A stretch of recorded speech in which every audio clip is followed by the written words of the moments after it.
Será que na sua vida a ausência da revelação de Deus não é um sinalizador do Espírito dizendo: filho, filha, a minha presença está indo embora? Como assim, pastor? Querido, eu não consigo conceber alguém que de fato se relaciona com Deus e não pergunta as coisas para Ele e não entende o que Deus está falando.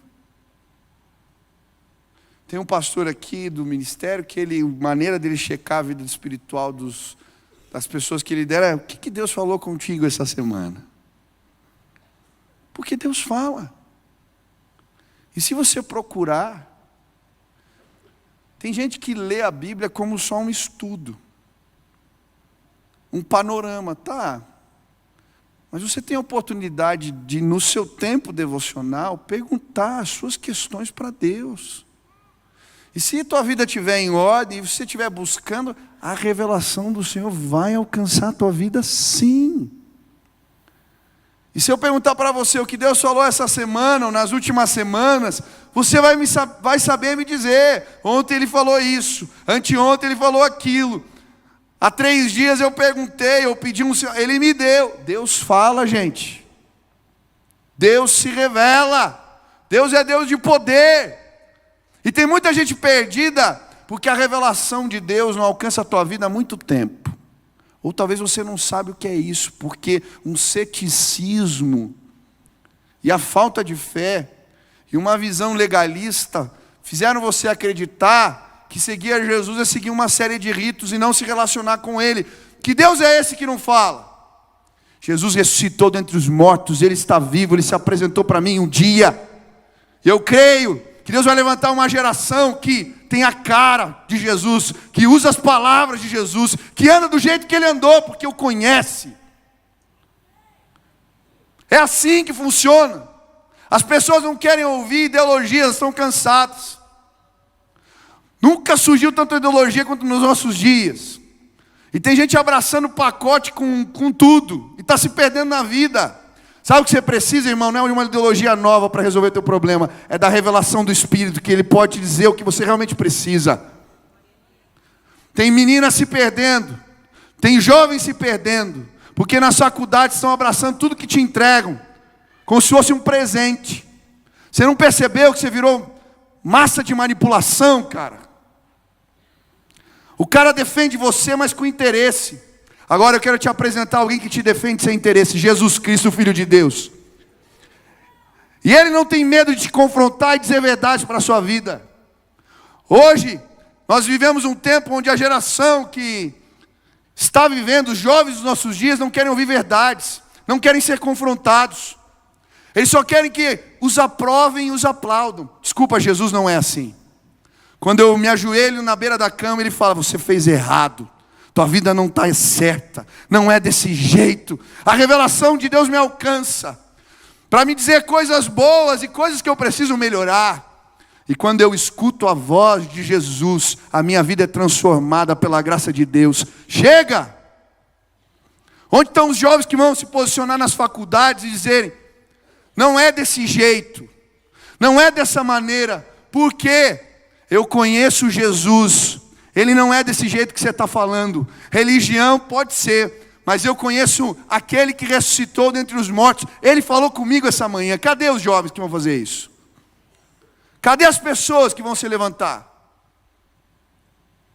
A gente está se perdendo, gente. Hoje as revelações são raras e menos frequentes. As pessoas estão perdidas. Se eu disser que eu sou contra aborto hoje, eu virei machista. Vocês não percebem o que o inimigo está fazendo? Daqui a pouco vai ter um monte de gente dizendo: a igreja é um lugar de gente assim, retrógrada. E um pensamento anticristão vai se estabelecer nos nossos dias. Sabe por quê? O problema não está lá fora, está na gente. As pessoas querem ver na tua cara o brilho de Jesus. Querem te ouvir dizer o que Ele fez na tua vida. Eu nunca evangelizei combatendo ideologia. Eu falava: Deus se revelou para mim, Ele se mostrou essa manhã, Ele disse isso. E as pessoas ficavam interessadas por conhecer a Jesus, aquele que se revelou para mim. Aquele, como com Samuel, disse: Michel, Michel. Eu disse: fala, pois, Senhor, que o teu servo ouve. Deus vai te chamar pelo nome nos nossos dias. E quando você disser que ele falou, as pessoas vão acreditar, porque a autoridade espiritual, a autoridade e unção de Deus foi depositada sobre a sua vida, e ninguém pode ir contra o Senhor. Falta gente assim. A gente está perdendo a unção. O que Deus falou contigo essa semana? O que Deus falou contigo essa semana? Se você não sabe responder, talvez esteja na hora de você se voltar de novo para o Senhor, porque Ele precisa renovar a unção e a autoridade dEle sobre a tua vida. Essa semana Deus falou tanta coisa. Esses últimos dias, eu estava orando porque a minha esposa está tão cansada. Ela trabalha, nós temos 2 filhos, me ajuda no ministério, as crianças às vezes têm aquelas noites que não dormem. Ela tinha que resolver tantas coisas, o administrativo da empresa, tinha que escrever um roteiro, e eu fui viajar, ela ficou com as 2 crianças. E eu viajei e eu orava: Senhor, fala com a Sil, faz alguma coisa. Ela estava triste. Orei na viagem, quando eu chego, Deus fez algo espetacular. Ela falou: olha, Deus me deu o roteiro num dia, algo está acontecendo. E aí a gente tinha os cultos da semana do avivamento. E aí nós fomos num dos cultos. Chegamos lá, e aí uma hora lá de ministração, no final do culto, veio um rapaz orar. Chega assim, um pastor de outra igreja: Deus me deu uma palavra para você. E aí ele começa a orar pela minha esposa e dizer: olha, Deus está colocando asas. Você vai andar e não vai se cansar. O Senhor vai te renovar. E começou a falar o que ela estava vivendo, o que estava acontecendo na nossa vida. A gente saiu dali leve. Eu tenho orado essas semanas por um evento grande que a gente tem para fazer. Eu tenho orado: Senhor, é para fazer, não é? O que é para acontecer? Me dá sinais. E aí essa semana começa a entrar oferta para o projeto. O irmão manda mensagem: 10 mil reais para o projeto lá. Aí o outro marcou um horário que quer ajudar o projeto. Eu falei: Senhor, se os teus sinais estão chegando, a gente vai. Né? Vamos embora, vamos embarcar. Continua falando. Deus fala, gente. Deus fala. A revelação e a palavra do Senhor se tornou rara e menos frequente na sua vida. Você está perdendo a autoridade espiritual. Se volta para o Senhor, que Ele vai te renovar hoje aqui em nome de Jesus. Terceiro cuidado. Quando negligenciamos os avisos e as exortações de Deus. Eu acho interessante, porque a Bíblia vai falar que Deus avisou Ofni e Finéias várias vezes. Que eles estavam em pecado, que eles faziam não era correto. Deus deu oportunidades deles se arrependerem, mas eles negligenciaram os avisos. Capítulo 2, versículo 24 e 25, a Bíblia vai nos falar o que Eli fala para os seus filhos. Não, meus filhos, não é bom o que escuto se espalhando entre o povo do Senhor. Se um homem pecar contra outro homem, os juízes poderão intervir em seu favor. Mas se pecar contra o Senhor, quem intercederá por ele? Seus filhos, contudo, não deram atenção à repreensão do seu pai. Deus está avisando. Vocês estão se perdendo. Eles roubavam a casa do Senhor, eles tinham uma vida imoral. E aí Deus primeiro manda o pai: filhos, o que vocês estão fazendo? Mas eles não dão ouvidos à repreensão do Senhor. Sabe quando a unção de Deus vai embora da nossa vida? A autoridade. Quando a gente resiste à exortação do Espírito no nosso coração. Deus manda o pastor, Deus manda uma mensagem, Deus manda alguém da família, Deus cutuca. A gente sabe que está errado, mas a gente não dá ouvidos. E aí, toda vez que a gente resiste, isso chama iniquidade. Não é aquele pecado que é um acidente de percurso. É a negação da lei, é o pecado deliberado. Eu já não ligo mais de viver desse jeito, de fazer desse jeito. E daí quando eu vivo assim, Deus pega uma hora e fala, filho, não dá mais. E Ele tira a unção e a autoridade da nossa vida.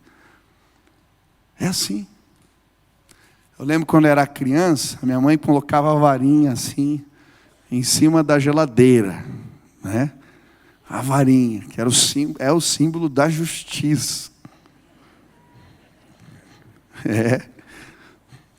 E aí, quando a gente aprontava, ela falava assim, olha a varinha. Olha a varinha. E sabe, acho que eu fiquei curioso de saber o que era a varinha. Então eu comecei a provocar mais. Aí um dia eu estava terrível, aprontando. E a minha mãe falou, hoje você vai apanhar de varinha. Molequinho assim, criança. E daí muito pequeno, não queria bater forte, com dó, foi lá, baixou minhas calças e com cuidadinho assim, pum, bateu com a varinha. Aí bateu de novo. E aí a criança besta, né, vira para ela e fala, não doeu. Eu nem lembro desse dia mais. Acho que a minha memória não deixa eu acessar, né?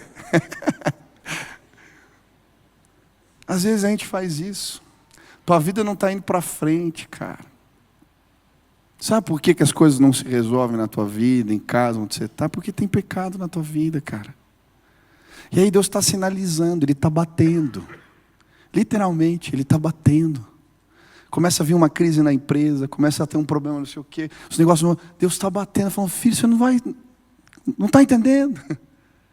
E aí Deus, por vezes, formaliza isso. Você vem num culto que o pastor fala, Deus está batendo, está entendendo, irmão? E aí tem gente que sai daqui e continua igual, nos mesmos pecados, fazendo as mesmas coisas, deliberadamente. Aí chega uma hora que a unção de Deus, a autoridade de Deus, vai embora. Você vai perder, cara. Vai perder tua casa. Vai perder. Presta atenção. Você vai perder uma grande oportunidade. Você está perdendo. Hoje é tempo de arrependimento sincero e verdadeiro na presença do Senhor. Quais são os pecados que você sabe que não são acidentes de percurso? Você deliberadamente tem vivido dessa maneira. E hoje Deus está falando assim, chega filho, põe em ordem. Eu quero te abençoar. Hoje acerta com Deus, em nome de Jesus. Mas sabe, a autoridade ela não vai embora apenas na vida de Ofni e Finéias. Eli também perde a autoridade. E eu acho interessante porque a Bíblia fala isso. Capítulo 2, versículo 29 diz assim, porque vocês zombam do meu sacrifício e da minha oferta que determinei para a minha habitação, estou falando dos filhos. Porque você, agora Eli, honra seus filhos mais do que a mim, deixando-os engordar com as melhores partes de todas as ofertas feitas pelo meu povo Israel. Depois, o versículo 34. E o que acontecer a seus dois filhos, Ofni e Finéias, será um sinal para você. Os dois mesmos morrerão no mesmo dia. Deus manda um profeta falar com Eli. Porque você não exortou os seus filhos. Porque você não falou para eles que estava errado o que eles estavam fazendo. Não os constrangeu de forma clara, não os disciplinou. Eles vão morrer. Aí o tempo passa, ele não vai atrás. E aí o capítulo 3 diz, versículo 13, pois eu lhes disse que julgaria a sua família para sempre, por causa do pecado dos seus filhos, do qual ele tinha consciência. Seus filhos se fizeram desprezíveis e ele não os repreendeu. Sabe qual que é a segunda maneira de a gente perder a autoridade espiritual? É o líder que não exorta o pecado daqueles que estão perto deles. Aqui o líder é o pai. Os filhos estão se perdendo. Ele comunica, ele fala, mas ele não disciplina, ele não exorta, ele não faz nada.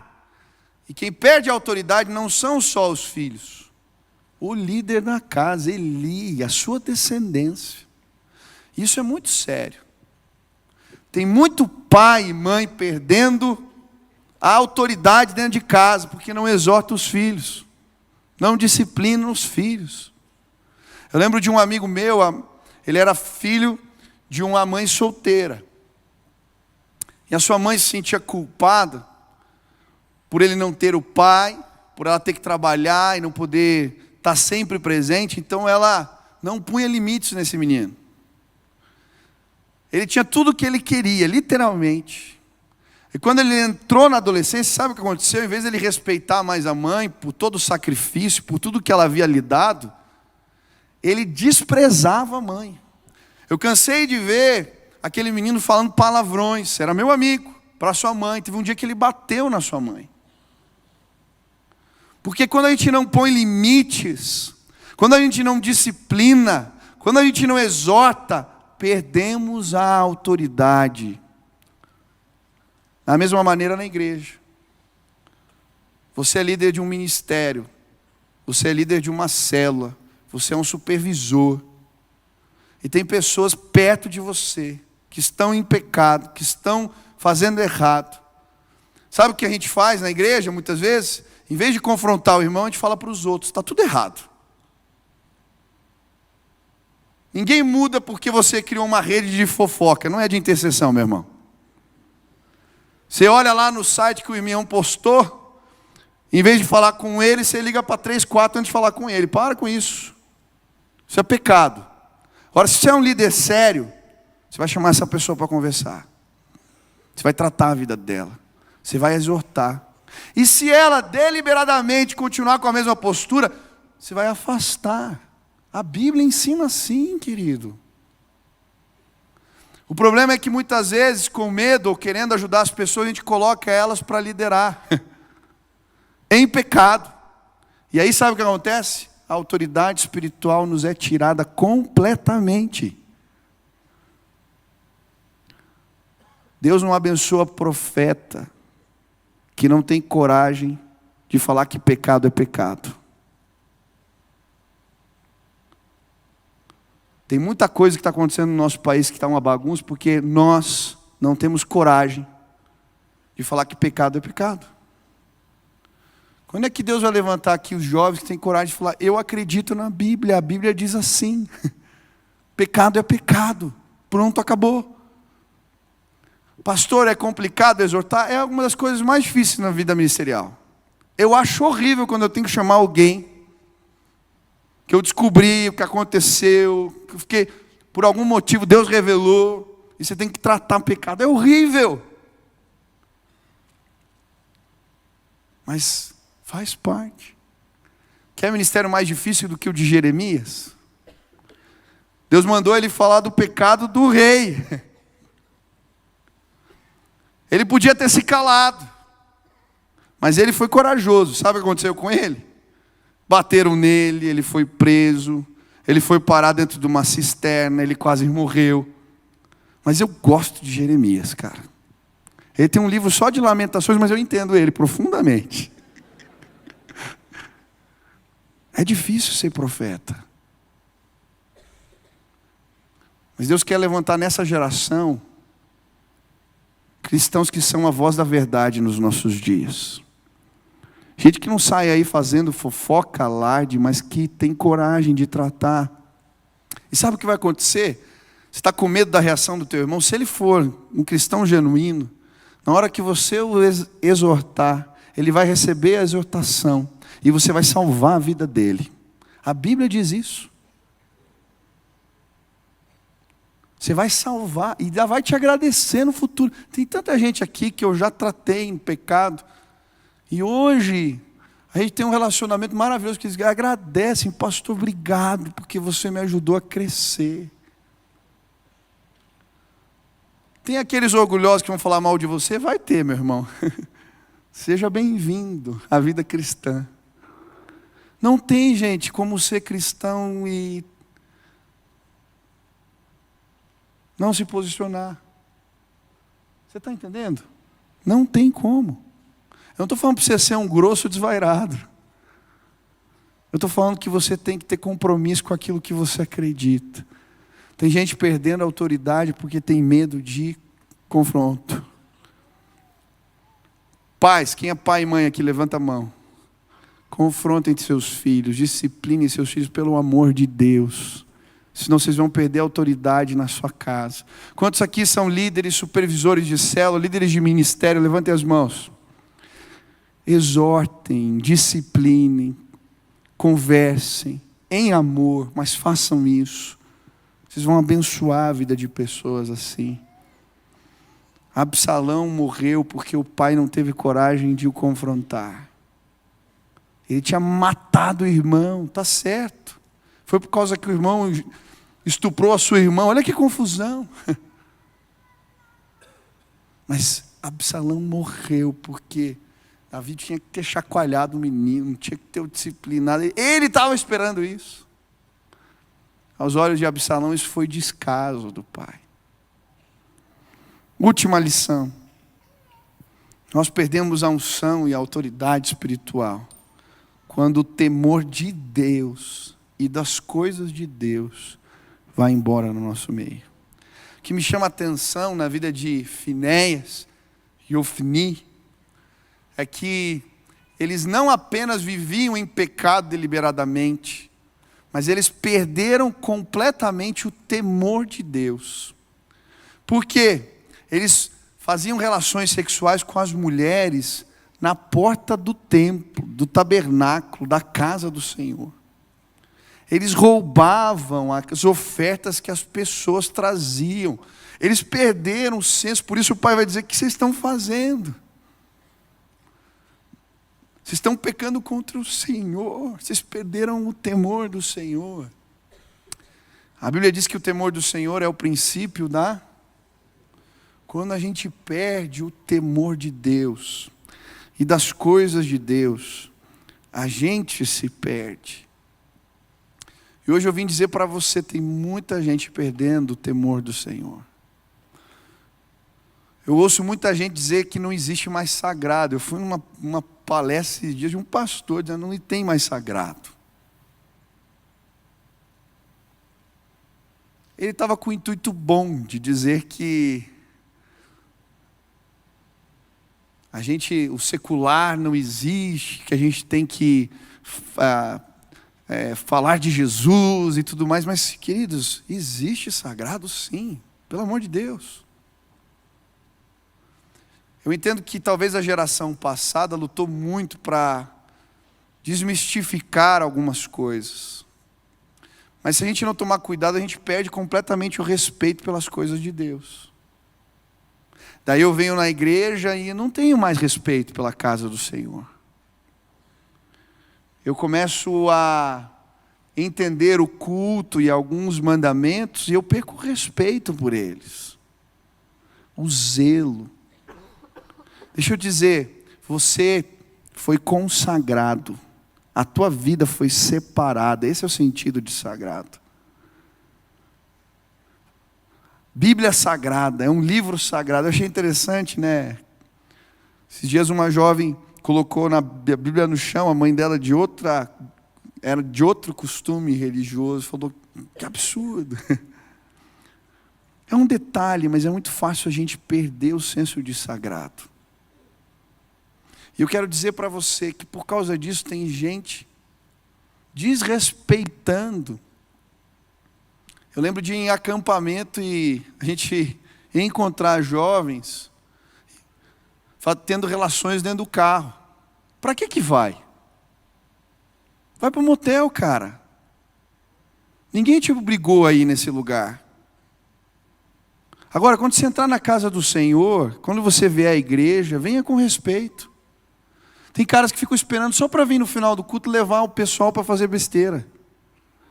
Meu irmão, em nome de Jesus, não venha. Não venha. Esse lugar foi consagrado, separado. Aqui nós prestamos culto ao Senhor. Só que quando a gente perde o temor do Senhor, a gente perde o temor e respeito por qualquer coisa, por tudo. E a gente se perde. E tem gente se perdendo nos nossos dias. Perdeu o respeito por Deus e por si mesmo. E aí a tua vida que era para ser separada, você detonou ela. Eu vi um testemunho de um pregador que eu gosto, e ele dizendo que foi visitar um evangelista que tinha ido parar na cadeia. Evangelista famoso nos Estados Unidos. Ficou 5 anos preso. E ele conhecia e foi falar com ele: cara, quando é que o amor por Jesus foi embora na sua vida? E aquele homem falou: o amor nunca foi embora. Mesmo fazendo as coisas erradas que eu estava fazendo, eu amava Jesus. O que eu perdi foi o temor de Deus. Eu comecei a praticar coisas erradas e comecei a acreditar que não tinha problema. E aí eu fui me perdendo de tal maneira, eu dou graças a Deus que eu fui parar na cadeia. Porque eu estou na cadeia, porque as misericórdias do Senhor se renovaram para a minha vida e eu não vou ter que ir para o inferno. Falou assim. A gente está perdendo o temor. O povo de Israel perdeu o temor quando eles construíram um bezerro de ouro. E sabe o que me chama a atenção? É que Moisés está lá no alto da montanha. Ele vê a glória de Deus. Arão é para ir junto, mas para no meio do caminho e volta. E aí ele faz o bezerro. E depois que o bezerro está pronto, isso tinha a ver muito com os cultos no Egito. Ele faz uma imagem que tinha a ver com a visão do seu tempo de divindade, de religiosidade. Quando ele termina, como é que ele chama o bezerro de ouro? Jeová. Jeová nos tirou do Egito. Sabe o que a gente está fazendo hoje em dia? As nossas ideologias, os nossos pensamentos, as nossas ideias, são os bezerros de ouro. E a gente está falando, isso aqui é Jeová. Isso aqui vai nos libertar. Tem muita gente dizendo que determinado pensamento, coisa, é Deus e não tem nada a ver com o que Jesus ensinou. E a gente está abraçando os bezerros de ouro nos nossos dias, porque nos falta temor. Sabe que julga a tua vida não é mais a palavra de Deus e o que ela ensina, mas é o teu sentimento. Isso aqui não me parece bem. Isso aqui não me parece correto ou certo. Mas não tem a ver com uma revelação do que você estudou e aprendeu na palavra do Senhor. E a gente vai criando os bezerros. E tem tanto bezerro ocupando o lugar de Deus hoje em dia nas nossas vidas e na nossa geração. Sabe por quê? Perdemos o temor do Senhor. E aí quando o temor do Senhor é tirado, vem desgraça, gente. Vem problema. Mas eu creio que hoje Deus te trouxe aqui. Porque tem gente ainda que subiu a montanha, viu a glória de Deus, e está descendo com o rosto brilhando e dizendo, isso aí não é. A presença de Deus não tem nada a ver com o Senhor. E se você tiver coragem de subir a montanha com esse povo, com essa gente, e conhecer a Deus de verdade, um compromisso com a palavra de Deus, com os valores do reino, vão ser estabelecidos no teu coração. Autoridade, unção. Quero pedir para o pessoal do louvor chegar aqui e eu quero orar por você. Eu creio que existem momentos, e eu posso falar de alguns na minha vida e no meu ministério, onde uma capacitação especial do alto foi derramado sobre a minha vida. Era algo perceptível. Eu lembro de momentos de grandes desafios de eu orar, ou de alguém orar por mim, e eu senti algo diferente no meu corpo, literalmente. Às vezes, em alguns momentos, quando eu estou ministrando, pregando, eu falo para si o que eu sinto, parece que o ar está mais pesado. É como se algo de Deus tivesse sido colocado. E naqueles momentos, naqueles dias, quando eu vou pregar, eu estou no meio da mensagem, eu sei que pessoas vão se converter no lugar. Não sei te explicar direito, mas é isso que acontece. É uma graça de Deus, eu sei. E aí eu faço o apelo sem medo de ser feliz. Um dia aconteceu isso, eu estava numa reunião que só tinha líder. Mas foi tão forte, só pastorada assim. Mas Deus, falar para aceitar Jesus aqui? Mas isso foi tão nítido quando eu fiz e não levantou lá uns 3. Existe algo do alto que nos autoriza. Mas sabe, eu não estou falando agora de uma experiência. O desafio não é você ter autoridade para num momento. Isso é uma graça de Deus. Agora, eu quero completar a vida, a carreira. E ter uma história que me autoriza. E a minha oração por você é que a tua vida, a tua história, as pessoas possam olhar e falar: esse aqui, tem algo diferente. Existe uma autoridade, uma unção, uma graça. Quando ele fala, a postura dele, lembra um homem de Deus que veio uns dias aqui ministrar na igreja. É o fundador da Jocum, a gente saiu junto. Cara, ele não estava falando nada, o Loren. Mas o jeito que ele se portou na mesa, as conversas, o que ele disse me constrangeu profundamente. Sabe, gente que você sai e fala: esse aqui é homem de Deus. Eu queria te convidar para viver desse jeito. Ou pedir a Deus, isso não é algo que eu posso fazer por você. Pedir a Deus que te conceda essa graça, mas você vai fazer a tua parte. Deus vai deixar de ser um amuleto na tua vida. Vai ser teu amigo, compromisso de todas as manhãs, de todas as noites. Você vai se voltar para Ele. Em nome de Jesus, Deus vai levantar gente aqui que não o carrega como um gênio da lâmpada, não. Gente que conhece o Senhor. Deus vai levantar gente aqui que tem coragem de dizer que pecado é pecado, que tem temor do Senhor, que se posiciona, que vai ser perseguida sim nos nossos dias, mas que vai se levantar. Porque quando Ofni e Finéias se perderam, não foi só eles que se perderam, a geração inteira se perdeu na guerra. Nós não vamos mais perder nenhuma geração, em nome de Jesus. Chega, novos tempos virão. Se levantem em nome de Jesus. Se levantem em nome de Jesus. Homens e mulheres de Deus nesse lugar, se apresentem sim. Esse é o tempo. As palavras e revelações são menos frequentes na sua vida. Deus vai se revelar toda semana para você. Você vai ter história para contar. Você vai poder dizer: Deus falou comigo. As pessoas vão ver no teu rosto: você é diferente. Você é diferente. Existe algo de Deus que foi colocado dentro de você. Não apague a chama do Espírito no teu coração. Nunca mais. Deus quer se revelar de novo, e de novo, e de novo, e de novo. O que Deus está falando para você que é pecado, e você sabe que é pecado, e Ele já te avisou, não foi nenhuma, nem 5, nem 10. Hoje faz um compromisso de dizer: chega, Deus, eu vou lutar contra isso com todas as minhas forças. Talvez você até caia, mas o coração é um coração que está buscando acertar. Deus quer encontrar isso.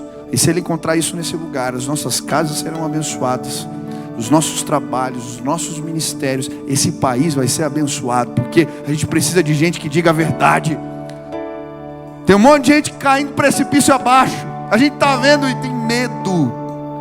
Para de ser medroso, em nome de Jesus. Deus está chamando uma geração diferente.